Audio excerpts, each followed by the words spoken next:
விக்ரமிடம் பயந்து மன்னிப்பு கேட்கலாம். ஆனால் சொன்ன வார்த்தைக்காக உயிரை விடுவது எல்லாம் முடியாத காரியம் என்று யோசித்த விஷ்ணு அங்கே நின்று கொண்டிருந்த பாடிகார்ட்ஸை எல்லாம் பார்த்து, டேய் வாங்கடா, எல்லாரும் ஒன்னா வந்து நின்று அவனை தடுத்து நிறுத்துங்க, அவன்கிட்ட இருந்து என்னை காப்பாத்துங்க, அவனை என்கிட்ட நெருங்க விடாம பிடிச்சுக்கோங்க என்று தனது செக்யூரிட்டிகளிடம் கோபமாக உத்தரவிட்டான் விஷ்ணு. ஆனால் அவர்கள் ஏற்கனவே பயத்தில் உறைந்து போய் நின்று கொண்டிருந்தார்கள். விக்ரமை தடுக்கும் அளவுக்கு அவர்களுக்கு துணிவு இல்லை. அவனை பார்த்து எதுக்கு பயப்படுறீங்க மிஸ்டர் விஷ்ணு? இது உங்களோட இடம். அவன் சொல்றத நீங்க எதுக்கு பண்ணணும்? அவனை இங்கிருந்து வெளியே போக முடியாத அளவுக்கு ஏதாச்சும் பண்ணுங்க என்று வீல் சேரில் உட்கார்ந்திருந்த மார்க்ஸ் பதட்டத்தில் என்ன பேசுவதென்று தெரியாமல் உளறினார். விக்ரம் உடனே 2 பேரையும் பார்த்தபடி, ஓ அந்த அளவுக்கு போக முடியுமா உங்களால என்று கேட்டு சிரித்தான். அவன் சிரிப்பில் விஷ்ணுவுக்கு இன்னும் பீதி அதிகமானது. பயத்தில் நடுங்கியபடி எதுவும் பேசாமல் அவனை விட்டு தூரமாக தள்ளி நின்று கொண்டிருந்தான். என்ன நினைத்தாலும் விக்ரமை கட்டுப்படுத்த முடியாது என்று தெரிந்த விஷ்ணு அந்த இடத்திலிருந்து வேகமாக தப்பிக்க பின்னால் சென்றான். ஆனால் மார்க்ஸால் ஓட முடியாததால் வீல் சேரிலிருந்து தடுமாறி கீழே விழுந்தார். உடனே 2 பாடிகார்ட்ஸ் வந்து அவரை அங்கே இருந்து இழுத்து கொண்டு வெளியே ஓடினார்கள். முன்னால் சென்ற விஷ்ணு தனது பாடிகார்ட்ஸை பார்த்து, டே முட்டாள் பசங்களா, எதுக்குடா உங்களுக்கு சம்பளம் கொடுத்து வேலைக்கு வச்சிருக்கேன்? கையில தான் எல்லாருக்கிட்டையும் துப்பாக்கி வச்சிருக்கீங்கல்ல, போய் அவனை சுட்டு தள்ளுங்கடா என்று கோபமாக கத்தினான். அதை கேட்ட அனைவரும் வேறு வழி இல்லாமல் கையில் துப்பாக்கியுடன் விக்ரமை நோக்கி சென்றார்கள். அப்போது டக்குன அவர்களில் ஒருவரை மட்டும் பிடித்து பின்னால் இழுத்து அவனுடைய கையை உடைத்து அவனிடம் இருந்த துப்பாக்கியை பிடுங்கினான் விக்ரம். அதை பார்த்து எல்லோருமே பயத்தில் அப்படியே நின்றார்கள். கொல்லணுமா? வாங்க பார்த்துக்கலாம். ஆனால் நான் சாகிறதுக்கு முன்னாடி ஒரு 5 பேரையாச்சும் கொன்னுடுவேன். யார் அந்த 5 பேர்னு நீங்களே உங்களுக்குள்ள முடிவு பண்ணிட்டு முன்னாடி வாங்க என்று துப்பாக்கியை அவர்களை பார்த்து நீட்டியபடி சொன்னான் விக்ரம். அதை கேட்ட எல்லோருக்குமே பயத்தில் ஒருவரை ஒருவர் பார்த்து கொண்டார்கள். அங்கே இருந்த 20 பேரும் ஒன்றாக சேர்ந்தால் 1 நிமிடத்தில் விக்ரமை கொன்றுவிட முடியும். ஆனால் அதற்குள் சில உயிரை இழக்க வேண்டிய நிலை வரும். அதற்காக யாரும் தயாராக இல்லை. எல்லோரும் திரும்பி மற்றவர்களை பார்த்தார்களே தவிர யாருக்கும் உயிருக்கு பயப்படாமல் முன்னால் வரும் தைரியம் இல்லை. எதுவும் சொல்லாமல் அமைதியாக 2 அடி பின்னால் வந்து நின்று கொண்டார்கள். இவனுங்களை நம்பிக்கிட்டு இருந்தா எதுவும் ஆகாது என்று முடிவு பண்ணிய விஷ்ணு தன் கையில் ஒரு துப்பாக்கியை பாதுகாப்புக்கு எடுத்துக்கொண்டான். அதே நேரத்தில் விக்ரம் அங்கே ஹாலில் இருந்தவர்களை எல்லோரையும் பார்த்து, இங்க ஒரு பெரிய சண்டை நடக்க போகுது, அதனால எல்லாரும் இங்க இருந்து வெளியே போயிடுங்க என்று சொல்ல அங்கே இருந்தவர்கள் எல்லோரும் பயத்தில் அங்கிருந்து அவசர வழியை நோக்கி ஓடினார்கள். கையில் துப்பாக்கி இருக்கும் தைரியத்தில் விஷ்ணு விக்ரமை பார்த்து, ரொம்ப நல்லது, இன்னைக்கு துப்பாக்கியில் இருக்கிற புல்லட் எல்லாமே உன்னோட உடம்புக்குள்ளதான் இறங்க போகுது, வாடா, இனிமேல் உனக்கு பயந்து ஓட போறதில்லை, நான் எங்க போனாலும் நீ என்னை தேடி வந்து கொள்ளுவேன்னு தெரியும், அதனால இங்கேயே முடிச்சுக்கலாம் வா என்று விஷ்ணு கோபமாக விக்ரமை பார்த்து சொன்னான். அவனுடைய கண்கள் விஷமாக மாறி ஒரு ஆக்ரோஷமான மிருகத்தை போல விக்ரமை பார்த்து கொண்டு நின்றான். எப்போது விஷ்ணு தைரியமாக விக்ரமை எதிர்த்து முன்னால் வந்தானோ அவனுடைய பாடிகார்ட்ஸும் தைரியத்துடன் துப்பாக்கியை ஏந்தபடி முன்னால் வந்து நின்றார்கள். அதற்கு பிறகு 1 நிமிடம் கூட காத்திருக்காமல் அவர்கள் எல்லோரும் விக்ரமை பார்த்து சுட ஆரம்பித்தார்கள். பல புல்லட்ஸ்கள் விக்ரமை நோக்கி வேகமாக சென்றது. அடுத்த சில நொடிகளிலேயே அந்த இடம் முழுவதுமே புகை மண்டலமாக காட்சியளித்தது. அந்த இடத்தில் இருந்த கண்ணாடி சுவர்கள், டேபிள்கள் என்று எல்லாமே உடைந்து சிதறியது. அத்தனை துப்பாக்கி குண்டுகள் அந்த இடத்தை நாசமாக்கியதை பார்த்து கண்டிப்பாக விக்ரம் உயிரோடு இருக்க மாட்டான் என்று நினைத்தான் விஷ்ணு. டேய், ஒரு ஆள் உள்ள போய் அவன் செத்துட்டானான்னு பார்த்துட்டு வாடா என்று விஷ்ணு அங்கே இருந்த பாடிகார்ட்ஸை பார்த்து சொன்னான். அவர்கள் எல்லோரும் முன்னால் இருந்த புகை மண்டலத்தை பார்த்து உள்ளே நுழைய பயந்து அப்படியே நின்றார்கள். விக்ரம் இறந்து விட்டான் என்று அவர்கள் நம்பினாலும் அவனது உடலை பார்க்காமல் உள்ளே செல்ல அவர்கள் எல்லோரும் பயந்தார்கள். அதை பார்த்து கோபமான விஷ்ணு, இப்ப மட்டும் உள்ள போல உங்க எல்லாரையும் நானே கொன்னுடுவேன் என்று சொல்லி துப்பாக்கியை அவர்கள் பக்கமாக தூக்கினான். உடனே அதில் ஒரு பாடிகார்டு மட்டும் கொஞ்சம் தைரியத்தை வரவழைத்துக் கொண்டு அந்த புகைக்குள் சென்று விக்ரம் உடலை தேடினான். என்ன இருக்கானா, செத்துட்டானா என்று அடுத்த சில நொடிகளிலேயே விஷ்ணு உள்ளே சென்றவனை பார்த்து சத்தமாக கேட்டான். சார், அவன் உடம்புல ஃபுல்லா ரத்தமா இருக்கு சார் என்று உள்ளே இருந்து சத்தம் வந்தது. அவ்வளவுதான், முடிஞ்சான். எவ்வளவு தைரியம் இருந்தா என்னையே கொல்லணும்னு நினைப்பான். நான் நாகம்டா, அவ்வளவு சீக்கிரம் சாக மாட்டேன், நீ என்ன பண்ணனாலும் என்னை கொல்ல முடியாது என்று சிரித்துக்கொண்டே சிகரெட்டை எடுத்து பற்ற வைத்தான் விஷ்ணு. புகைக்குள் இருந்து வந்த பாடிகார்டின் பதிலை கேட்டதும் தான் அங்கே இருந்த எல்லோருக்கும் உயிரே வந்தது. ஓரமாக ஒரு டேபிளுக்கு கீழே ஒளிந்து கொண்டிருந்த லம்போவும் டேனியும் அந்த வார்த்தைகளை கேட்டு அதிர்ச்சியானார்கள்.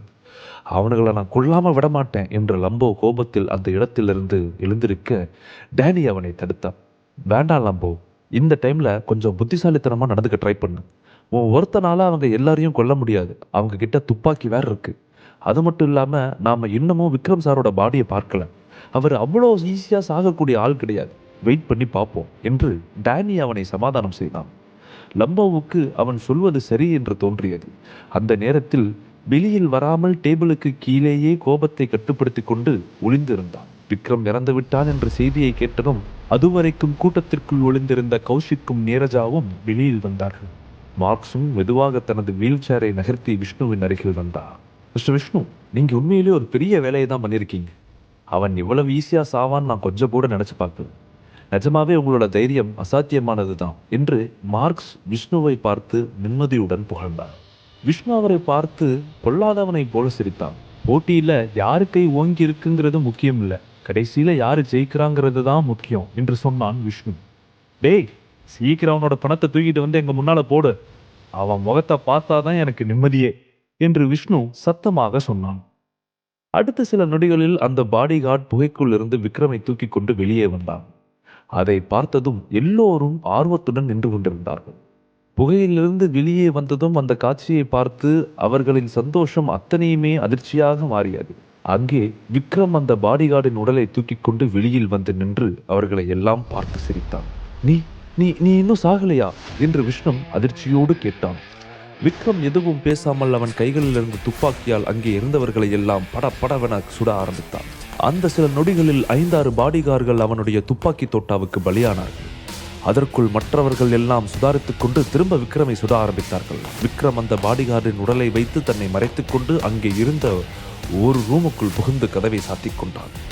அந்த ரூமின் ஓரமாக இருந்த ஒரு ஜன்னல் வழியாக டேனி மெதுவாக எட்டி பார்த்து, மிஸ்டர் விக்ரம், உங்களுக்கு எதுவும் ஆகலையே என்று ஹஸ்கி வாய்ஸில் கேட்டான். டேனி, எனக்கு எதுவும் இல்லை, நான் நல்லா இருக்கேன் என்று விக்ரம் சொல்ல, லம்போ ஜன்னல் வழியாக விக்ரமை அதிர்ச்சியுடன் பார்த்து கொண்டு நின்றான். கிட்டத்தட்ட 100கணக்கான புல்லட்ஸ் அவன் இருந்த இடத்தில் மலை போல பொழிந்து கொண்டிருந்தும் விக்ரம் தப்பித்து வந்தது அவனுக்கு ஆச்சரியமாக இருந்தது. இருந்தாலும் அந்த ஆச்சரியம் சந்தோஷத்தினால் வந்ததாகத்தான் இருந்தது. நான் இப்பவே என்னோட ஆளுங்களுக்கு ஃபோன் பண்ணி ஒரு பெரிய டீம் அனுப்ப சொல்றேன் என்று டேனி சொல்லிக்கொண்டே போனை எடுக்க, அதெல்லாம் எதுவும் வேண்டாம், அதுக்கு இப்போ டைமும் இல்லை, இவங்களெல்லாம் நான் பார்த்துக்கிறேன், நீயும் லம்போவும் முதல்ல இந்த இடத்தை விட்டு கிளம்புங்க என்று சொன்னான் விக்ரம். இல்லை சார், உங்களை தனியாக விட்டுட்டு நான் எங்கேயும் போக மாட்டேன், நானும் உங்க கூட சேர்ந்து சண்டை போடுறேன் என்று லம்போ சொல்ல, இல்லை வேண்டாம், அவங்க எல்லோரோட கையிலையும் துப்பாக்கி இருக்கு, உனக்கு கன்னை ஹேண்டில் பண்ண தெரியாது, அதனால நீங்க போங்க, நான் பார்த்துக்கிறேன். லம்போ, இது என்னோட ஆர்டர் என்று தீவிரமான தோனியில் சொன்னான் விக்ரம். அவர்களுக்கு என்ன சொல்வதென்று தெரியாமல் குழப்பத்தோடு அங்கே இருந்த ஒரு படிக்கட்டுகள் வழியாக கீழே குதித்து அடுத்த ஃப்ளோருக்கு சென்று விட்டார்கள். மிஸ்டர் விஷ்ணு, அவன் நம்மளை பார்த்து பயந்துட்டான், இன்னைக்கு நம்ம கிட்ட இருந்து அவன் உயிரோட வெளியே போகக்கூடாது என்று மார்க்ஸ் கோபமாக முகத்துடன் சொன்னார். விஷ்ணு கோபத்துடன் பல்லை கடித்துக் கொண்டு, எல்லோரும் அந்த ரூமை கவர் பண்ணி கதவு வழியா சுட்டு தள்ளுங்க என்று விஷ்ணு கோபமாக சொன்னான். அந்த நேரத்தில் விக்ரம் இருந்த ரூமின் கதவு தானாக திறந்தது. உடனே எல்லோரும் அதிர்ச்சியில் அசையாமல் அந்த ரூமையை பார்த்து கொண்டிருந்தார்கள். உள்ளே இருந்து எந்த ஒரு அசைவும் இல்லை. எல்லோருடைய பார்வையும் கதவை நோக்கியே இருந்தது. விக்ரமின் நிழல் தெரிந்தால் கூட சுட்டுத்தள்ள எல்லோரும் ரெடியாக காத்து கொண்டிருந்தார்கள்.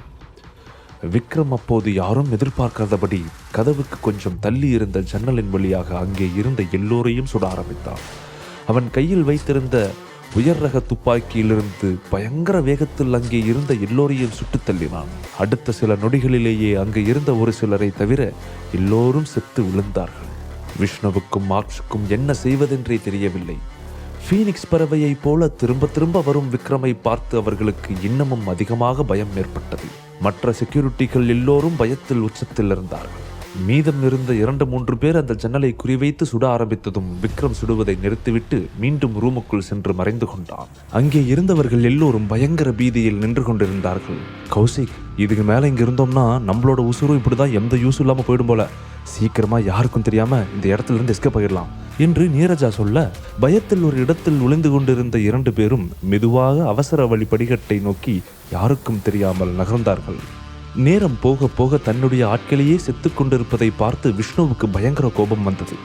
அவன் தன் கையில் இருந்த துப்பாக்கியை வைத்து ஆக்ரோஷமாக விக்ரம் இருந்த ரூமின் ஜன்னலையும் கதவையும் மாறி மாறி சுட்டான். விஷ்ணு, விஷ்ணு, நாம முதல்ல இந்த இடத்துல இருந்து கிளம்பலாம். இதுக்கு மேலேயும் நாம இங்க இருந்தா நமக்கு தான் டேஞ்சர். கொஞ்சம் புத்திசாலித்தனமாக யோசிங்க. வாங்க, நான் உங்களை ஒரு ரகசிய இடத்துக்கு கூட்டிகிட்டு போகிறேன். முதல்ல இங்கிருந்து கிளம்பலாம் வாங்க என்று சொன்ன மார்க்ஸ் ஒரு கையில் விஷ்ணுவை பிடித்துக்கொண்டு இன்னொரு கையில் வீல் சேர் பட்டனை அழுத்திக்கொண்டு அவருக்கு மட்டுமே தெரிந்த ஒரு ரகசிய அறைக்கு விஷ்ணுவை அழைத்துச் சென்றார். அவன் இங்கிருந்து வெளியவே வரக்கூடாது, அவனோட நிழல் தெரிஞ்சாலே சுட்டு தள்ளுங்கடா என்று மீதி இருந்த சில பேரிடம் கோபமாக கத்திவிட்டு அந்த இடத்திலிருந்து மார்க்ஸுடன் நகர்ந்து சென்றான் விஷ்ணு. விக்ரமை உயிருடன் விட்டுவிட்டு செல்வதை விஷ்ணு கொஞ்சமும் விரும்பவில்லை. அவனை உயிருடன் இங்கிருந்து அனுப்பினால் கண்டிப்பாக ஃபியூச்சரில் தனக்கு பிரச்சனையாக வருவான். அதனால் எப்படியும் அவனை இந்த சந்தர்ப்பத்தை பயன்படுத்தி கொள்ள வேண்டும் என்று நினைத்து கொண்டிருந்தான் விஷ்ணு. ஆனால் நிலைமை அவன் கையை மீறி சென்றது. இந்த நேரத்தில் லக் அவன் பக்கம்தான் இருக்கு. எத்தனை பேர் அவனை சுட்டாலும் அவனுக்கு எதுவும் ஆகாது. நமக்கான நாள் வரும், அந்த நேரத்தில் கண்டிப்பாக நாம் அவனை கொல்லுவோம் என்று மார்க்ஸ் விஷ்ணுவை சமாதானப்படுத்தி கொண்டிருந்தார். அவர் பேசிக்கொண்டே ஒரு ரகசிய வழியாக உள்ளே சென்றார்கள். அங்கே ஒரு உயர் ரக சேஃப்டியான ஒரு லிஃப்ட் இருப்பதை விஷ்ணு பார்த்தான். அந்த நேரத்தில் விக்ரம் அங்கே இருந்த 2-3 பேரையும் சுலபமாக ஒவ்வொருத்தராக கொன்றுவிட்டான். கடைசியாக இருந்த ஒருவன் மட்டும் தோளில் குண்டடிப்பட்டு வலியில் கதறிக்கொண்டு கீழே கிடந்தான். விக்ரம் நேராக அவன் அருகில் வந்து முகத்திற்கு நேராக துப்பாக்கியை நீட்டினான். இத்தனை பேரை கொன்ன எனக்கு உங்க 3 பேரை கொல்ல முடியாதா என்ன? நான் சுடும்போதே தப்பிச்சு ஓடி இருக்க வேண்டியது தானே என்று அலட்சியமாக அவனை பார்த்து கேட்டான் விக்ரம். சார் சார், என்னை எதுவும் பண்ணிடாதீங்க சார், என்னை நம்பி ஒரு குடும்பம் இருக்கு, என்னை விட்டுருங்க சார் ப்ளீஸ் என்று அந்த பாடிகார்டு வழியில் கதறியபடி விக்ரமை பார்த்து மன்னிப்பு கேட்டான். இந்த வேலைக்கு வரும்போது உனக்கு குடும்பம் இருக்கிறதெல்லாம் தெரியாதா? உன்னை மாதிரி எத்தனை பேர் உன் காலில் விழுந்து கதறி இருப்பாங்க. அவங்களெல்லாம் நீ இறக்கம் பார்த்து உயிரோட விட்டுட்டா வந்த? ஒரு உசுரை எடுக்கிறது உங்களுக்கெல்லாம் ஆஃபீஸ் வேலை மாதிரி ஆயிடுச்சுல. என்னை பொறுத்த வரைக்கும் உங்களை மாதிரி ஆளுங்கள்லாம் பூமியிலேயே இருக்கிறதே பாவம்டா என்று கோபமாக கேட்டான் விக்ரம். சார், உங்கள் காலில் வேணாலும் விழுகிறேன், என்னை விட்டுருங்க சார். இனிமே கண்டிப்பாக நான் இந்த வேலை பண்ண மாட்டேன், வெளியே போய் ஏதாச்சும் உழைச்சி சம்பாதிச்சுக்கிறேன், என்னை விட்டுருங்க சார் என்று விக்ரமின் காலை பிடித்தபடி அலறினான். விஷ்ணு தப்பிச்சு போன ரூட் எங்கே போகுது, எந்த இடத்துல அந்த இடம் முடியுது என்று கேட்டான் விக்ரம். அவங்க போன வெளியில் ஒரு ஸ்பெஷல் லிஃப்ட் இருக்குது. அது முழுக்க முழுக்க புல்லட் ப்ரூஃபால் ஆனது. யாராலையும் அந்த லிஃப்ட்டை உடைக்கவோ ஓப்பன் பண்ணவோ முடியாது. அதுக்குள்ளே போயிட்டா அந்த லிஃப்ட் எங்கே போய் முடியுதுன்னு எனக்கு தெரியாது என்று நடுங்கியபடி சொன்னான் அந்த பாடிகார்டு. விக்ரம் கொஞ்சமும் யோசிக்காமல் அவன் துப்பாக்கியில் இருந்த கடைசி புல்லட்டை அவன் தலையில் இறக்கிவிட்டு அந்த இடத்திலிருந்து விஷ்ணு தப்பித்து சென்ற இடத்தை நோக்கி ஓடினான். அதே சமயம் விஷ்ணுவும் மார்க்ஸும் அந்த லிஃப்டில் கீழே இறங்கிக் கொண்டிருந்தார்கள். 2 பேரின் முகமும் பயத்தில் வியர்த்திருந்தது. விக்ரம் இப்படி ஒரு பயங்கரமான ஆளா இருப்பான்னு நான் கொஞ்சம் கூட நினைச்சு பார்க்கல.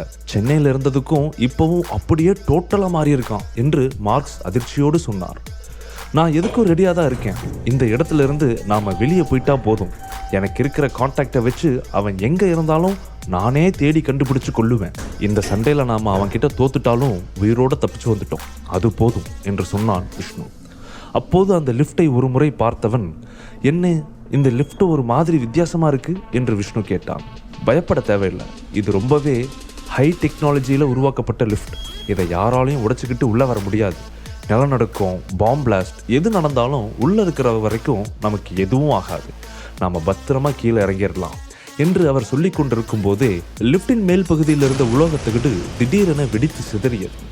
2 பேரும் தலையில் கை வைத்துக் கொண்டு பயந்தபடி மேலே நிமிர்ந்து பார்த்தார்கள்.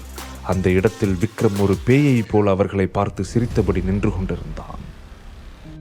முழு கதையையும் கேட்டு மகிழ பாக்கெட் FM ஆப்பை டவுன்லோட் செய்யுங்கள். லிங்க் டிஸ்கிரிப்ஷனில் கொடுக்கப்பட்டுள்ளது.